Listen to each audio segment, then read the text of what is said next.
My name is Steve Davis, and I had the privilege and honor of being coached by Jimmy Joe Robinson on his first team at Clovis High School in 1972. Coach Robinson taught me great values in the life on and off the court. With the help of Marty Seiss and ProView Networks, I would like to present to you a short interview recorded of Coach before his passing.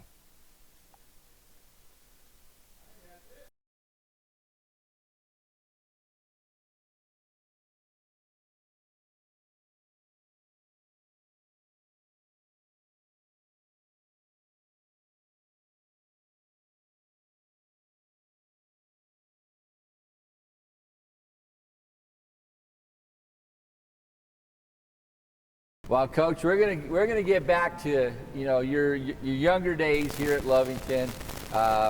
You got to be around basketball at what age? Well, really, Coach Tasker was my big hero, and I was his manager in the 7th grade. He came here when I was in the 6th grade, but as far as really getting to know him was in the 7th grade. I was his manager, and I was the scorekeeper. I had to stand on a box, look over here at the coach and see, put a 2 up. So my little brother would hand me a 2, and I'm standing on a chair, and I hook it up on the scoreboard, and I was a scoreboard guy. Oh, really? And so you did that. So what was it like? Those first years. So that was his first year of coaching here at Lovington in New Mexico. What was that like? Well, Coach Tasker was such a wonderful person. You'd be walking down the hall, and he would do this to you. He'd give me a bite of that ice cream, or give me a bite of that candy, and he'd take a bite out of it. He was so outgoing and so personable with everybody. And I just really loved that guy. And when he moved to Hobbs, it broke my heart. It broke a lot of Lovington people's heart, didn't it? It did. It broke a lot of them. Now, H.C. Pennell was at that time, was our superintendent, and he was in charge mainly of the schools. And one night, Coach Tasker was playing Lovington, and he had just moved to Hobbs, and they haven't integrated quite yet. And so anyway, comes over here, and we beat them in a couple of overtimes. And Ross Black's brother was Jimmy Black. He made several long shots. But anyway, we end up beating them, and Coach Tasker comes out in the middle of the court, spits on the Wildcat. Everybody saw it, and Coach and Mr. Pennell was trying to get him, just really get him. But anyway, it was quite a game, and they hadn't integrated yet. Right. So let's go back a little bit. You got to witness. There's only been 2 state championship teams here. A lot of great basketball teams they've had in Lovington. They just haven't won the big one. But the first one they got to win, and that was Coach Ralph Tasker's only state championship here at Lovington, 1949. Do you recall that team and that game? Oh, I recall. Look at that picture over there. I recall all of them. I'd come up at the gym, and I would throw the ball back to the guys that are shooting their free throws. Jerry Dean, Ross Black, all those guys. And I really enjoyed working with them, and they all were funny. Kenneth Cho. I knew all the guys by name. Billy Ponder. I knew all those guys, and I was a 7th grader. They're my heroes. I love sports. So when they won the state title, what happened? Did they do anything special for them here in the community? Not anything real special. The only thing, they were guarding a guy up there, I believe his name was Royable. I'm not sure what it was. He played for Tucumcari, and they played Tucumcari. And I was supposed to go with Coach, but he said, "You're too young, Jimmy Joe. I'm not going to take you." "Coach, I'm in the 7th grade. I'm big. You're a little runt." And he said, "You better stay home." So I did. And they played Tucumcari, and I listened to it on the radio. And it was such a great game. My brother-in-law, Ross Black, guarded this great player that they had. I believe his name is Royable. But he shut him down good. And Ross got a lot of praise for the way he guarded on defense. and Coach Tasker thought he was one of the reasons that we won the game. And tell me a little bit about Coach Boyer. Coach Boyer had tremendous records. He was like Tasker. He had won state champion after state champion. I think Tasker won 12 at Hobbs and 1 here. And he was that kind of good man. They were just an outstanding person with it. He'd always come over and see me, and you know, he was so friendly. And he was like Tasker. And I just loved that guy. And Carlsbad was loaded. Now they beat us out. We're up at Eastern New Mexico University playing in regional, and I had an outstanding game. And I was really blessed. They gave me a standing ovation. I fouled out. But Carlsbad go ahead and beats us by about 15, I think. And I'm sitting on the bench. And after I go in, one of my coaches comes up, L.C. Cousin comes up to me and he says, "There's a guy I said I want to talk to you, Coach." I said, "Really? Who is it?" "Yeah," he said, "I don't know." He's kind of smiling. It was Harold Davis, and this is the reason I really wanted to be a basketball coach, was my coach over at Howard County Junior College. I played 2 years there. Okay. Then I went on and played 2 years up at the Eastern New Mexico University. What was your first break in coaching, high school? I guess probably the first break was Brooks Jennings was the head coach At Clovis. at Clovis High School. I was in junior high. Oh, so you're going And to I go was from coaching- Lovington to Clovis. Yeah. They got to be one of your rivals too, huh? Oh yeah. But anyway, Brooks Jennings and I played against one another, and I remember when they beat us in overtime, I was guarding Brooks. He made me look pretty bad, but he just beat me and went to layup, and they beat us by that shot. But anyway, Brooks was an outstanding friend of mine. We played together at Eastern New Mexico University. And his son, Bubba Jennings, was probably the best high school basketball player that's ever come out of New Mexico. So you get you're an assistant for Brooks up until 1972, 73? When Brooks was coaching, when I got moved up to Yeah, high when you school. became a varsity coach for the first time. Okay, that was about 70, it was 68. And I coached at JV for about 4 years. Right, and then Brooks decided to go ahead and referee. So he resigned. It had a lot of pressure on him from the school board to resign, but it upset me. So I talked to the superintendent and put him back on for a contract. One more, give another chance. But it wasn't very good. And so they end up wanting to fire Brooks, and it upset me pretty bad because he was my best friend. right. And so I was really upset about it. So he said, "Jimmy Joe, you go ahead and apply for the job because I'm going to resign and I'm going to be a referee." And he's a Hall of Fame referee. Right. And but anyway, he's an excellent shooter. And I don't know whether I could need to tell you about this, but when we played New Mexico, it was not New Mexico State, it was Western New Mexico. And we were playing them, and I was the point guard. We were playing, Eastern New Mexico was playing them. And I'd get the ball, or they'd throw me the ball on outlet pass, and I'd go in there, I said, "Brooks, you run to the corner. You get the corner." And I said, "When you get it, put it up." He had 43 points. Oh, wow. Set a new record. As And we beat him. And it was so fun to see Brooks play so well. He's a great shooter. So you started at Clovis, and probably your highlights got to be the '79 team. Yeah, that goes up to 79 team was the highlights. In 1980, if you don't mind me saying this, Sure. we were playing Santa Fe. They brought people in by the thousands from Santa Fe. Right.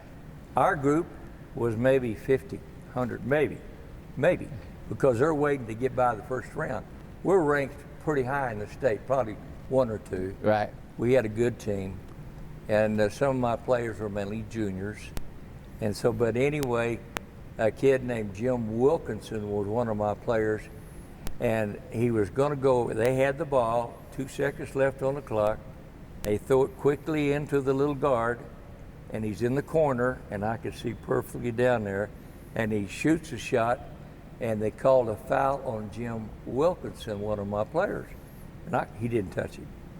But you could see he had gap in him, but they called it. You know how that is sometimes. Right. But anyway, they called it, and he made both free throws. And we got beat that year. That was in '78. We should have won it. Right. They go on and win the state championship. And then the next year, we played Santa Fe In the second round up in New Mexico State University. And at that time, Roybal was the coach there. Right, Lenny and Roybal. he was an outstanding coach. He had some outstanding players. He got accused of some things, but he didn't get disciplined at all. Right. And so anyway, we're playing them. And it was a tremendous game. We beat them, I think, about 3 or 4 points. Yeah, it was a close game. Great game, great game. And Coach, I think his name was Martinez. I'm trying to think the other, Agnes, I believe. They were referees. And they were so outstanding. I think the best 2 referees in state. They called a tremendous game. And as I was kind of come out and congratulate everybody, how they're playing and how they played and stuff like that, he comes over to me. Now, this is just second round. Right. And he comes over to me and he says, "Coach, come here." That's Agnes. He's a tall guy, Black guy. black guy, Yeah. and he's really a nice person. Good sense of humor. Oh, I love that guy. He's a good referee. Yeah. And then Martinez was too. Yeah. He's a great referee. I thought that's who I wanted to call with them to call it. Yeah. They did a tremendous job. And he said, "Coach, I want to tell you something. That is the best I've called games for 20 or 30 years. Both of us called together most of the time." He said, "It's the best high school game I've ever seen." He said, "You had 2 floor mistakes, and they had about 2. They had a free throw line. They shot 90%. We shot 90. We shot from the field about 60%. They shot about 60. And we beat them in a very close game. I think we ended up beating them 4 points. And it was an outstanding basketball game. And like Agnes and Martinez said, "Coach, that's the best high school game I have ever seen." And then you get to the championship game, and you We play get a championship game against Mayfield. Field. They upset the Hobbs early They on. beat Hobbs pretty good, and I lost some money on that one. Okay. Because I said Hobbs. I ain't going, we're not going to go to your gambling issue, but let's keep it well, it really, going. it's a milkshake. Yeah, I know. But anyway, you know what? We get down there, and Mayfield's ahead by 15 points. I can't believe it. I cannot believe it. And but they got beat, and Mayfield did a great job. They had some good athletes. They had a little point guard Right. that was really outstanding, and then they had some football players, 6'5", in that area. Some big guys. They could bang. One of them went to Notre Dame. One Right. of them went somewhere else. I mean, they were outstanding athletes, and they're great rebounders. And so they just beat Hobbs. And the little point guard really was the key. Yeah. He stopped their number 1 man out front. Right. And that's what was so important. And so you win that championship in Clovis that night. That was in Las Cruces. Not even Las Cruces. in New Mexico and, State and so you guys drive back home that night? What do you guys do? Well, we actually played that Mayfield game, and that's a real good game. That was the next game after Santa Fe, and it was a state championship. And they were trying to do a box and 2. You ever heard of that? Or triangle and 2? Triangle 2, yeah, triangle 2, yeah. You know about that? Yeah, sure. All right, they're running triangle and 2. And they started out in boxing 1, but then they went to triangle and 2, and they put a man on Bubba and a man on Nelson. Yeah, And that was my 2 good little guards. yeah. And then they put the 3 big boys underneath and run a 3-man triangle on defense. And they really kind of did a good job on us. They were doing a good job. And one of my kids, Jeff Wilkinson, not him, it's Jeff Fabian, and they just leave him alone. There's nobody within 10 feet of him. And I said, "Jeff, you're a good shooter. Shoot the ball, dang it, shoot the ball." He hit 5 in a row. And he did a great job, played well, and the other kids did too. And we played real well, and we ended up beating them pretty good. Dick Hunsaker was an outstanding shooter. And Dick was real upset because Brooks Jennings wasn't there, because he and Brooks were real close. Right. And I'd coached Dick a little bit whenever he was about a sophomore. And I coached him a little, he moved him up to the varsity. Good shooter, left-handed, put it behind his head, and he way back here, and then throw it up. And it's hard to block it. You couldn't ought to get it. Now, Goddard had an outstanding player, went on and played in Kansas. He was an amazing player. That Mel Gibson. That's it. Yeah. And he was an outstanding player. And they played us at our place and to go to the state tournament. And we got beat by him. Yeah. How about Steve Davis? Tell me a little bit about Steve Davis. Steve Davis was the most outstanding kid maybe I'd coached. He was so great to coach. He would do everything I tried to get him to do, and better than anybody else. He'd overwork. He was one of those workaholics. He loved basketball. And he could really play well. He was fundamentally really easy to coach. And which I really stuck with fundamentals a lot, but Steve was the worker. How about Nelson France? Nelson France it's a good story about Nelson. When he was about a 7th grader, he was one of those kids that's thumb ball, shoot this way, thumb it. And I was over there, Benny Stockton. Stockton's daddy was the coach over at Portales. I went over there and started shooting a little bit with Nelson. And as we were shooting around, his shots like this, you know, and his terrible looking shot, not fundamentally good, but he could shoot. It'd go in. And so I went to work with him and Stockton told me, you know, he said, that's the worst shooting I ever saw. But anyway, he could put it in. I said, what do you argue about that, Stock? He puts it in the hole, what do you want? But anyway, we go back, and he was a 7th grader. And I go back home, and I'll go up to his house and work on his shot, make him shoot right. Elbow in, up and through and shoot. But anyway, it really, he'd go to bed crying because he couldn't make it. Uh-huh. So I called, and Jerry Lou, his mother, called me. She's a Lovington girl. And she called me and said, Coach, Nelson is crying his eyes out because he can't do what you tell him to do. And I said, you know what, I'll be right there. I went up there and I said, Nelson, you forget what I've told you. You forget it. You get that thumb in the ball, it's okay with me. You shoot this away, it's okay with me. He had 47 points over Herford. Oh, yeah. And I mean, he's an outstanding young man. Yeah, he is. And he was had great soft touch. You can't coach that. He either got it or you don't. Now Nelson's daddy, Roy, was like that, and Jerry Lou she was a good boy basketball player. Uh-huh. She could play. Yeah. But anyway, both of them were real good, but Roy was outstanding. He was an All-American at Easter. Bubba Jennings. Bubba Jennings, best high school player that's ever come through New Mexico, in my opinion. The best game that's ever been played in New Mexico. I want to tell you just about this real quick. Okay. Okay, in the meantime, there were 3 young men. We played Roswell, and we beat them like 120 to 60. Bad. Coach is mad at me, and everybody threw the key out the window going back to Roswell.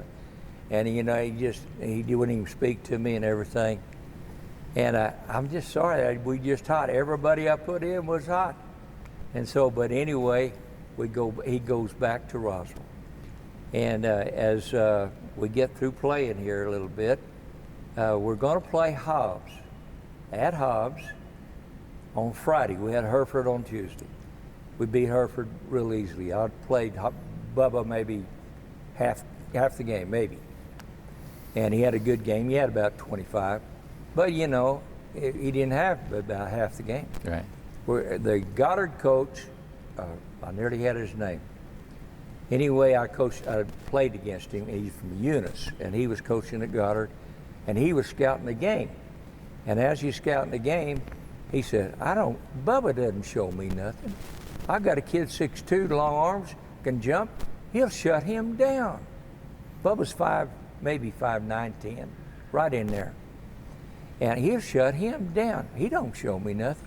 He's sitting by our gymnastics coach, Bill. And that Bill comes over and tells me, he said, Jimmy Joe, here's what the Goddard coach says about Bubba. So I said, okay, what'd he say? He can't play. He's not that good. I got a kid to stop him. I go in and tell Bubba about it. And Bubba his eyes get red. He's already ready to play. Right. And this is Tuesday night. Right.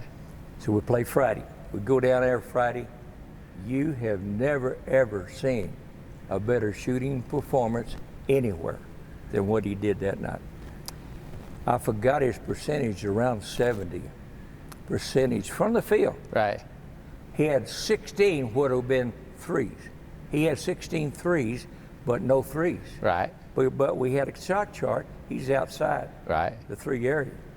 And we, on film, he had 16. 16 threes, he has 75 points. And I've never, ever seen a better performance, pro, college, you name it, anywhere than that performance. So at the end of the game, toward the end of the game, when he was making his points, he wasn't making them inside. You moved him inside, didn't you? Did you know at the end of that game at Goddard, at the end of that game, the Goddard fans were packed because they wanted to see Bubba play. They never packed the gym. And Goddard had it packed. They gave him a standing ovation for about 5 minutes. Wow. So how about, what did the coach tell you after the game? Did they stop He him? come up to me, he said, you know what? I never knew Bubba could play like that. I like that. Any other special memories before we end, Coach? Well, you know, I really want to tell you just real quickly about the game that we played down at Hobbs. And this is the game I think is the most outstanding game ever. Wallace was a great guard. They had just a tremendous team, a lot of good personnel.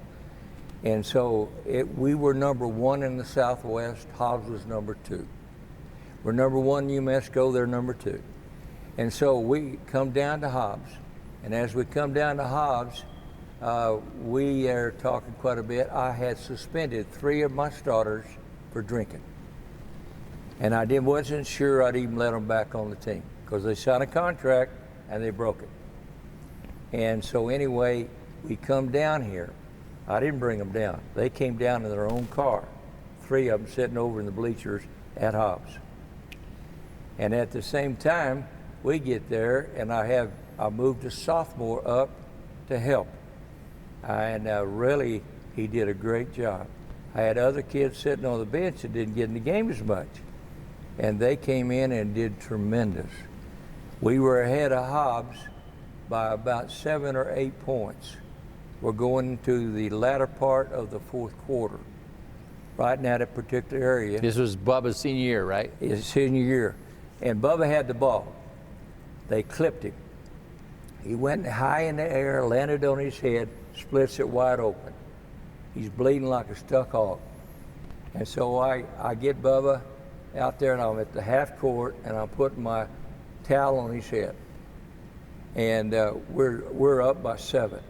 Well, I need Bubba. I need him really bad. Well, what happens, we're at half court, and I'm putting it on him, blood's running down his face, and I got a towel on his head, and we're taking probably 5 minutes or more. And he was really boogered up. And James, which was Coach's assistant, Coach Tasker's assistant, go over here, want to get us a charge timeout. Well, I lost it. I flat lost it. I went after him, right in front of a packed crowd, standing room only, and I'm going after him. I just blacked out. I'm ready to get him Fifth City. And as I was going for him, I backed him to the score bench, and Jan Richards grabbed, Coach, settle down. He grabbed me and started hugging me. I said, okay, Jan. I tried to take my deep breath and settle down. And because Bubba was bleeding, and we needed him bad because he's our best guard by far. And so, but anyway, he goes over on the bench. Here we got about 5 minutes left in the game. We're up by 7. And I turn around, and here they come. You know, they're pressing like crazy. They're holding on your jersey. And I'm griping at Jan Richards and Bill Rapp because they're the refs. Yeah. They're hanging on. Every one of us got a hold of our jersey. Every one ran. Did you see anything? I was griping. Right. But anyway, here comes Brooks, Bubba's dad. He comes over and says, Jimmy Joe, Bubba can go. He can play. I said, I don't know. The doctor says he can't play. He can play.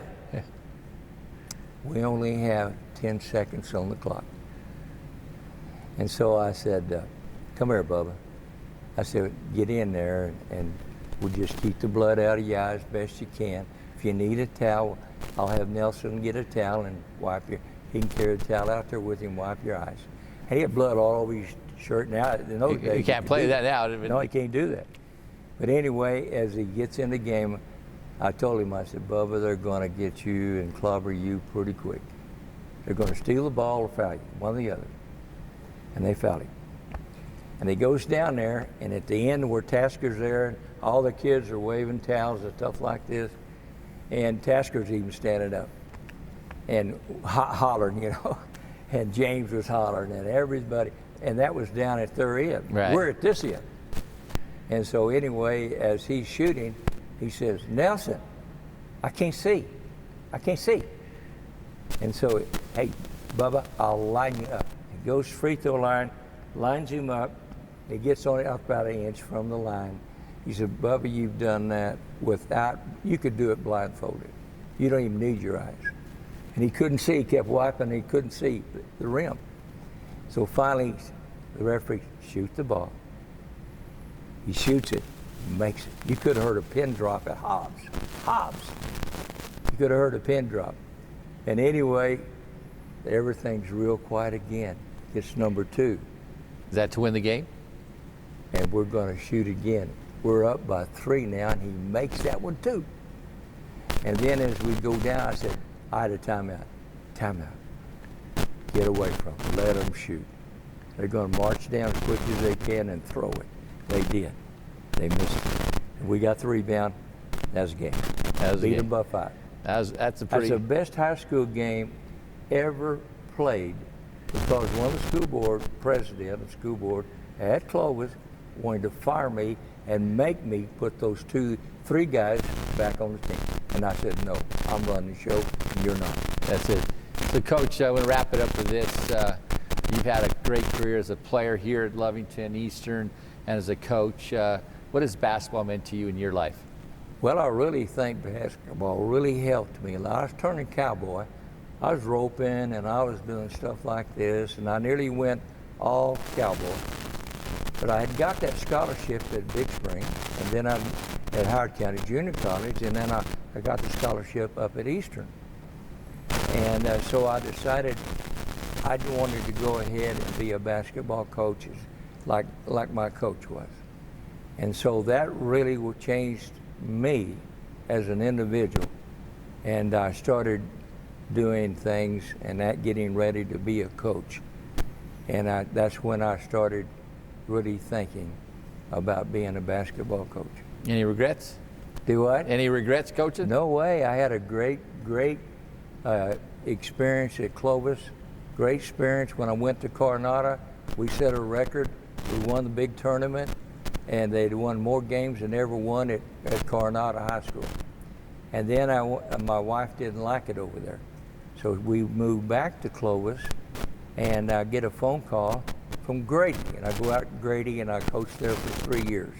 Had a great experience with Grady. One of my outstanding players that's ever been around, Drew Sowers. He's a very good player. And I enjoyed coaching him. Then I go from there to Melrose. And as going to Melrose, I'm taking a job as head coach at Melrose High School. They had some very good kids coming up. But the thing about it was I got thrown in jail for 3 days. I blocked an abortion clinic over at Lubbock, me and 34 others. And I was thrown in jail for 3 days and paid a $369 fine.